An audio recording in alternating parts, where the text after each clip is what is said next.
Hi guys, so today it is the 11th of December. Here is the picture. Many people are terribly frightened when they see one of the angels of the Lord. The rest of the afternoon was spent poring over the scraps of paper that had fallen out of the magic advent calendar, one after the other. Joachim had tried to put them in the right order, so that Mama and Papa could read the story. As they read, Papa said, "That's the strangest thing I've ever seen. We must find out more about this. I wonder how many calendars like this were made." And Mama kept saying, "I've never seen anything like it. Imagine bringing home this advent calendar, Joachim." When it was evening and Joachim had to go to bed, he sat up for a long time, staring at the calendar. Then it happened again. It had happened again! On the big calendar picture were painted many angels floating down from the sky. Joachim had seen that before, but only today did he discover that one of the angels in the picture was a cherub. He was quite sure. Imperial the cherub had not been in the picture until Joachim had read that he flew in spirals down from the tall church tower. "Mama!" he shouted. "Papa!" Both of them came rushing into his room. They were obviously afraid that something dreadful had happened to him. He was a bit shocked himself. "I can see the angel Imperial," was all he said. Mama and Papa turned to go back. Perhaps they thought he had been visited by an angel, but Joachim asked them to look at the picture carefully. "Can you see anything you haven't seen before?" he asked. They leaned over the picture. Papa said he might not have noticed everything when the bookseller gave them the calendar. He had been so flustered when he had left his driving license on the counter. For instance, he hadn't noticed that one of the shepherds was holding a shepherd's crook in his hand. "I don't think I had noticed the little angel either," remarked Mama. "Of course not," said Joachim, "because he hasn't been there till now, and that's because it's a magic advent calendar." "Now then, we mustn't exaggerate," objected Papa. He always liked to seem sensible.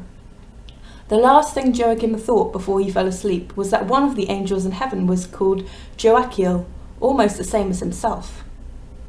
The next morning, Joachim opened the 11th door in the advent calendar. He had to coax the piece of paper out before he discovered a picture of a horse and rider. He made himself comfortable under the duvet and read what was on the sheet of paper. Today he had no need to be afraid that Mama or Papa would catch him red-handed, because the secret pieces of paper in the calendar were not secret anymore. Balthazar. 5 sheep, 2 shepherds, 2 angels, 1 king of Orient, and a little girl from Norway were speeding up the valley of the Rhine 1,199 years after Jesus was born. They could just glimpse a church tower on the other side of the river. Ephriel told them it was Mainz Cathedral. "We have to cross the river," said Joshua. "It's a pity because we shall have to frighten another poor ferryman and explain that we're pilgrims on our way to the Holy Land." "We shall have to try to do it gently," said Ephriel. "I can see a boat down there," exclaimed Imperial. He flew high in the air, beating his short wings in the direction of the boat, with the rest of the procession after him, and started talking to a man who was sitting on the riverbank. "Can you row us across? We're going all the way to Bethlehem, and we don't have much time if we're to get there before Jesus is born. We're on a godly errand, you see, so we're not just anybody." Ephriel hurried after him. When he had caught up with Imperial, he nodded apologetically at the ferryman and said to Imperial, "How many times do I have to remind you that first of all you must say 'fear not'?" But the ferryman, who was unusually and splendidly dressed in a long red cloak, was not scared by the cherub. He turned to Ephriel and said, "My name is Balthazar, second wise man and king of Sheba. I am going the same way as you." "Then you are one of us," said Ephriel. All the same, he had to give Imperial a little scolding. "This time things fortunately turned out well, but you must always start by saying 'fear not.'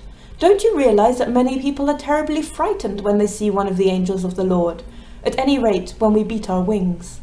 "Sorry," said Imperial. All right, replied Ephriel. "But isn't it odd that they should be so frightened just because they've seen an angel?" argued Imperial. "I've never so much as harmed a cat. In fact, I couldn't count all the times I've helped a poor cat down from a tall tree.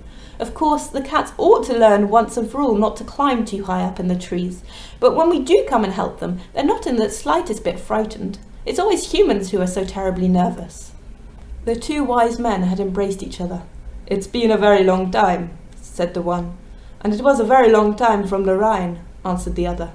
but it's very, very pleasant to see you again." They had their arms around each other, so it was not easy to say who had said what. But now the whole of the pilgrims' procession went on board the boat. The kings of Orient each took an oar and rowed across the river, which was almost as wide as a stretch of ocean. On the other side, Ithuriel pointed up at the beautiful cathedral. It seemed a little dumpy, and hadn't such a tall tower as many of the other churches they had passed, but it was much older. The year is 1186 after Christ. Work on this cathedral began more than 200 years ago. At that time, almost 1,000 years had passed since the one seed was sown in the earth, so that a field of churches and cathedrals should grow over the whole world. "A whole field of churches," repeated Imperial. "It would be fun to work out how many kilos of stone and timber have been used to celebrate Jesus' birth, not to mention how many cakes have been baked or how many parcels have been packed. Christmas is the world's biggest birthday party, for everybody in the whole world is invited to join in. That's why the party has lasted so many years." Joshua struck the ground with his crook. "To Bethlehem! To Bethlehem!" The pilgrims hurried along the west bank of the Rhine. It was early in the morning, so that very few people would be scared when, in the course of a short second or two, they saw 5 sheep, 2 shepherds, 2 kings of Orient, 2 angels of the Lord, and a little girl dressed in clothes very different from those that were usual in the Middle Ages. When they tumbled into the town of Worms, in the year of our Lord 1162, they met a rider on horseback, a soldier who had been out on night duty perhaps. The angel Imperial flew over to the man, buzzed round him like an excited bumblebee, and repeated, "Fear not, fear not, fear not!" The poor man was extremely scared. He spurred on his horse and galloped away round some low buildings. He didn't even have time to say Alleluia or God be praised. "You only need to say it once," Ithuriel chided Imperial, "but you must say it in a gentle, soft, heavenly voice. Fear not, you must say. It's a good idea to keep your arms down too, to show you're not carrying a weapon." Balthazar, the wise man, pointed up at a cathedral with 6 towers. "Everywhere and at all times people have stretched their arms out to God," he said. "The church towers point up to heaven too, but they last much longer." The shepherds bent their heads respectfully at these wise words, and Elizabeth felt that she had to repeat them to herself before she was quite certain what they meant. Joshua said, "To Bethlehem! To Bethlehem!" In the city of Baal, on the southern bank of the Rhine, they stopped in front of another big cathedral. "The time tells us that 1119 years have passed since the Christ child was born," announced Ithuriel.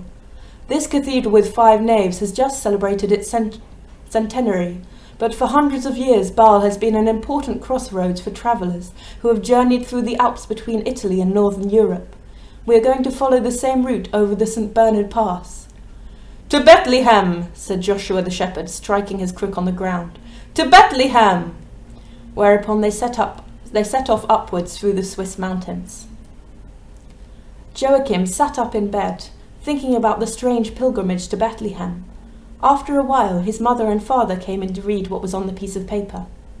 "We took home a small miracle from the bookshop, didn't we, Joachim?" said Papa. "Can you imagine how it was made?" "I think John made it," said Joachim. "The bookseller said something about someone called John, didn't he?" Joachim wondered whether he ought to tell Mama and Papa that he had met John, but he didn't. He had to keep one little secret for himself, because there was something else as well. Sabet, Tebas, Sabet, Tebas. "If this calendar was made by a flower seller," said Papa, "he's certainly inventive." Mama agreed. "Yes, he has plenty of imagination." "You said I had a lot of imagination when I told you about Elizabeth and Ithuriel," he said, "but I'd only read all the scraps of paper in the Advent calendar." "And now we're saying that the person who made the Advent calendar has a lot of imagination," said Mama. "In a way, it's the same." Joachim shook his head. "He may not have had so much imagination if the whole story is true." Papa laughed. "You surely don't think you can really run all the way to Bethlehem and far back in time as well?" "Nothing is impossible for God," said Joachim. Nobody protested. Papa thought they ought to get hold of a large atlas so they could follow Elizabeth's journey on the map. He had a historical atlas too, a book of maps that showed what all the countries and all the places were called in the olden days. The same country and the same town have often had many different names, he explained. Suddenly, Mama gave a little gasp. Do you remember that old story from way back? She said to Papa. There really was a little girl who disappeared from this town while she and her mother were out doing their Christmas shopping. I think she was called Elizabeth. Papa nodded. It was some time after the war. Was she called Elizabeth?